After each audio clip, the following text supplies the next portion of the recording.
Trailblazers and Newcastle crew members. Welcome back to the Newcastle Crew Podcast, which of course is a Southgate Media Group podcast dedicated to all things Constantine. I am Lilith, and joining me as always is... Hey everyone, it's Phil. Up for discussion today is another super great issue of the Saga of Swamp Thing, number 41. I can't wait to talk about this one. This one gets even creepier and spookier because it's voodoo, people. And we're in Louisiana, which is like my favorite backdrop for Swamp Thing. The name of this issue is Southern Change. I would have preferred Southern Comfort. This podcast is not sponsored by Southern Comfort, but if they want to, we're open to it. Anyway, yeah, I like this one. Oh, that was funny. What did you think of this one? I liked it. We're back into the sophisticated suspense, because I know I said last time it reminded me more of a superhero story. This is back into the that whole supernatural, what's going on. This is, well, like they say, suspense. But that cover gets to me, because it's like, I know that voodoo doll's supposed to be. That's what I was thinking. I was like, I know it's supposed to be Swamp Thing, but it looks like the Grinch. Oh, too bad we didn't make it in time for Christmas for that one. That's totally going to be the episode artwork, by the way.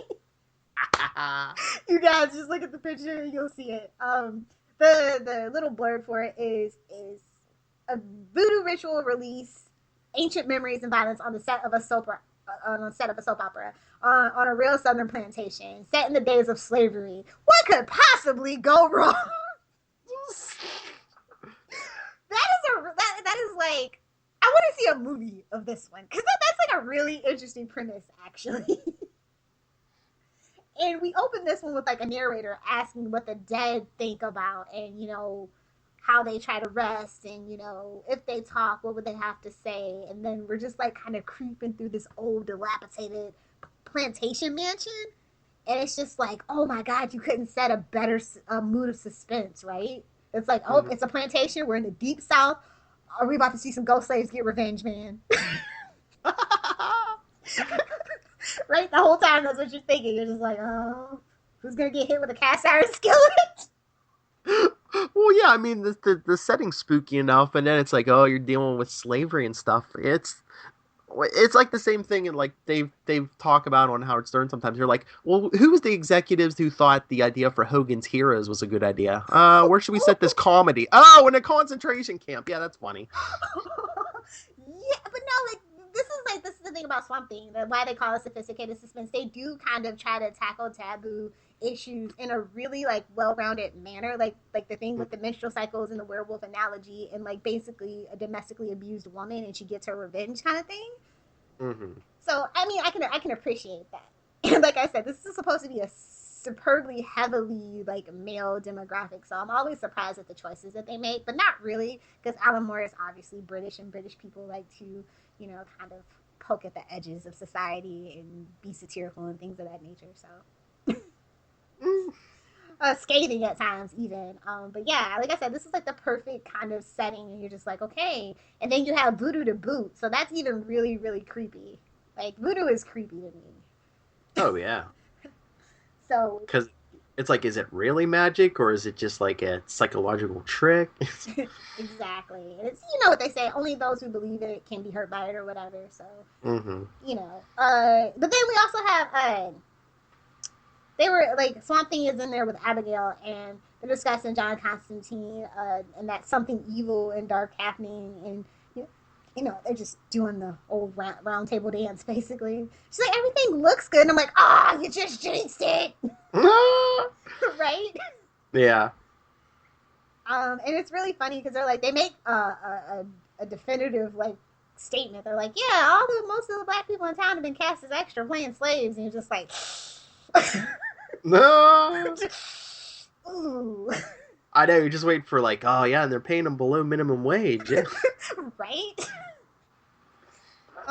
So yeah, it's just like, so you can just see them slowly building the atmosphere and the tension in this really palpable way. And I was like, are we gonna really tackle racism in Swamp Thing? Okay. No, like it was kind of this really ambitious thing. Like as the story keeps adding more and more elements, I'm like, are you gonna bite off more than you can chew and have this blow up in your face? Because a lot of the times comic books can be that way. Well, I mean, it's. I mean, well, you know, the main characters, Swamp Thing and Abby, they're like in a mixed relationship, you know, animal and plant. Fauna and flora. Yeah, and that's a really good parallel too. But yeah, so it's just like they keep adding all these things, and I'm just getting more nervous and more nervous, and I'm just like, oh god, this is gonna be bad. Then like a mistress gets in, like what? Soap operas are crazy. I don't know if any of our listeners have ever watched a soap opera, either primetime or daytime. They are like Amnesia, Secret Twin. Plane crash, I thought you were dead. Yeah, and then a lot of behind the scenes drama too. So I was just like, oh, are we going to incorporate that on top of everything too? And yeah, we did. And this was kind of a character study, honestly, for me. A lot of interesting characters, a lot of interesting character interactions, and actually, and I think this is a good thing. I actually found myself more fascinated by like the other characters outside of Swamp Thing until it was time for Swamp Thing to do his thing. Mm-hmm. I really like that when I can get lost in a story and a lot of other characters, not just the main character that is, you know, supposed to be the reader's avatar through these stories. I love when that happens.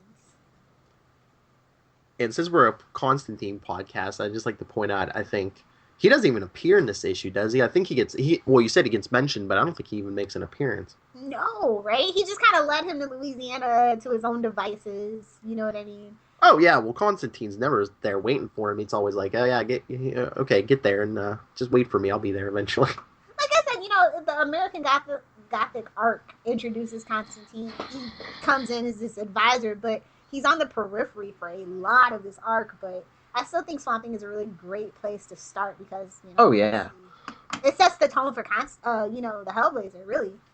Mm-hmm. In a lot of ways. So to kind of understand Constantine, you really should do at least American Gothic, Saga of the Swamp Thing story. I think that the whole 6 books are amazing, especially for 1985 and previously. Oh yeah, I mean the whole Alan Moore run, at least what I've read, has been great. I mean, I know we're a Constantine podcast. I wouldn't even mind reviewing some of the other Swamp Thing issues, you know. Oh yeah, we'll eventually run out of some Constantine material. I heard, unfortunately, that Constantine the Hellblazer might only see like 25 issues. 25 issues? Yeah. Huh. I mean, how can they predict that when he's only like a what, 7? Yeah. They're apparently not too enthusiastic about the numbers. They were hoping for more, but we'll see. Huh. Maybe if they turn it around. Yeah, I just wanted to let you guys know. That's just weird though. 25, it just seems like. Well, I'm thinking 24, and I think an annual somewhere around there, or something like that. Yeah, but no, I'm just saying they're only at 7. With DC, they usually cancel way before that. Well, there was such a big to-do about bringing Constantine back that they just want to give it time. Because it was kind of a slow burn, and like they want to give the writers time to try to get back as close as possible to that original style. Yeah. But you have to ease people into it. You know what I mean? Like new readers, that's what they wanted. So I just want you guys to be aware that if you love Constantine the Hellblazer, start buying it. Get your family and friends to buy it. I think that they have a lot of potential to be a very ongoing series. So. Well, if they're rebooting a lot of stuff, then I say maybe they should end at 25 and like. Crank it up to 11, you know, bring back, you know, and everything that made the old Hellblazer series great. Yeah, I wouldn't be opposed to that, but if I have a choice of Constantine the Hellblazer and no Constantine at all, I'd rather see Constantine the Hellblazer and just hope that they get to the point eventually of the Hellblazer original run of glory. So yeah, I just want to throw that out there, guys. If you guys really are enjoying that, you might want to let people know it might be on the chopping block. Hell, give us Hellblazer issue 301. Yes, I am here for that. So yeah, I just found the story really fascinating, and it wasn't like cliche or anything. Like I really liked the resolution that they came to. I love William being tied up to the pole, and then the dude Wesley pulls out the knife, and then Charlotte's just like, "Yeah, flay him." Like what? You can't end an issue like that. What?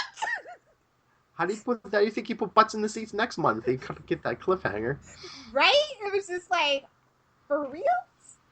Mm-hmm. I just really enjoyed it. Like I said, it was a fast read.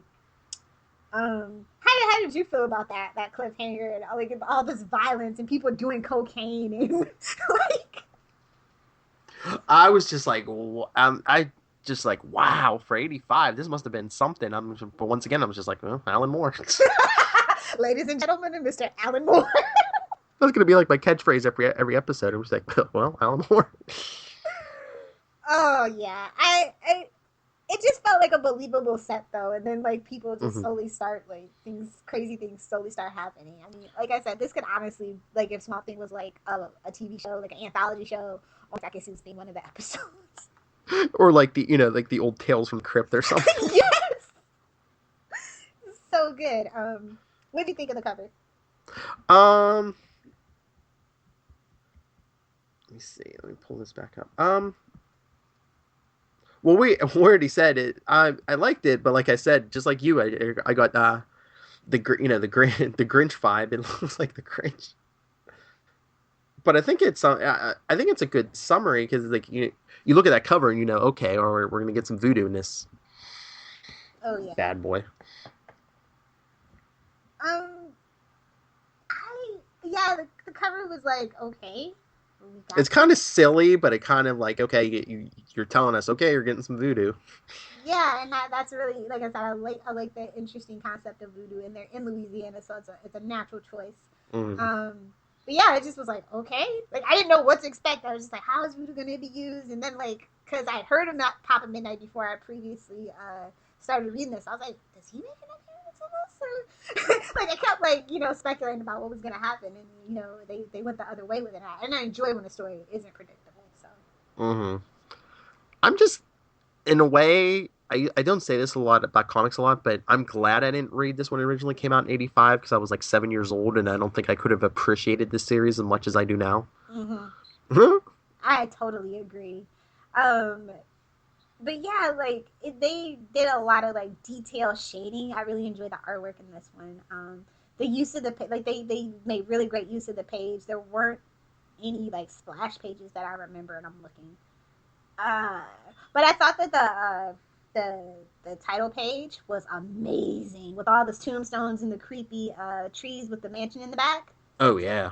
I really enjoyed that, and I enjoyed when Abby fell in the water. Like I like that whole little insert of what's going on with them while everything else is falling to hell. It's like you're always swimming, Abby. God, think about it. Almost every single issue she's been in the water of this arc, whether her own free will or not. He's like the earth elemental. She's like the water elemental. Apparently. But yeah, so lots of interesting choices with the artwork in this one. The next issue is called Strange Fruit, and I'm just like, is he gonna get lynched? Is that what's gonna? Oh God! Are they gonna eat him? So many questions of how they left this issue, and it's like, shall we begin? That's just a great way to end it. It's just like this guy's terrified in a really awkward predicament, and you're just like, I don't know how we're gonna get out of this one, Bob. No. So yeah, I can't wait to talk about Strange Fruit because that is a very interesting conclusion to this tale. So, what would you give this issue? I think give this. I could give this a B. Okay, I was right in that area. It's a B minus. It's just like because no Constantine, obviously. And like I said, I don't mind the slow burn, but you just like I would have just like preferred a phone call or something. Yeah, I find stories like this kind of hard to grade because it's not the complete story. There's a second part, so. Yeah. But interesting premise, definitely. And Oh like I said, yeah. I got lost in the characters, but no Constantine. Very little actual Swamp Thing really doing anything other than like him and Addie. Hmm. So it's just kind of like, okay, this is the setup to the second part. That's awesome, and it was a great setup. And I think that it really does the conclusion of the story justice. So I can't wait to talk about it. Like I said. But what was your favorite panel? Like I said, it's where Abby and Swamp Thing are in the water. Okay. I really enjoy it. Like I don't know, like I really like Abby and Swamp Thing together, even though she kind of has like that Laurel Lance on Arrow vibe. She's very whiny right now at this point, but she does get better. her character arc gets much more interesting and involved, and I'm just kind of waiting on that right now. Mm-hmm. So yeah. Shameless plugs. Well, for me, if you want to talk to me about anything Constantine, DC, Marvel, any of it, you can email me, nightwingpdp@gmail.com. On Twitter, I'm at nightwingpdp. And if you want to hear me talk a bunch of other DC topics, I host a Gotham and / Batman podcast, Before the Bat, with Kelly and Tyler. The Flash Arrow Power Hour with Tyler and Zach. World's Finest, where we review DC Comics every week, of course, with Lilith. And on the Marvel side, you can hear me every week with Charlie Esser on the All New Marvel Roundup and Super Connectivity podcast. We should get Charlie to guest co-host when we do Constantine the movie live commentary. Oh, okay. He'd love that. So yeah, as for this podcast, you guys can find us on Twitter at Newcastle Crew. We are on Facebook, Newcastle Crew Podcast, and our email is newcastlecrew@gmail.com. Nice and easy. If you want to join in the conversation, our podcast hashtag that we check every day is hashtag constant one, capital C, capital O.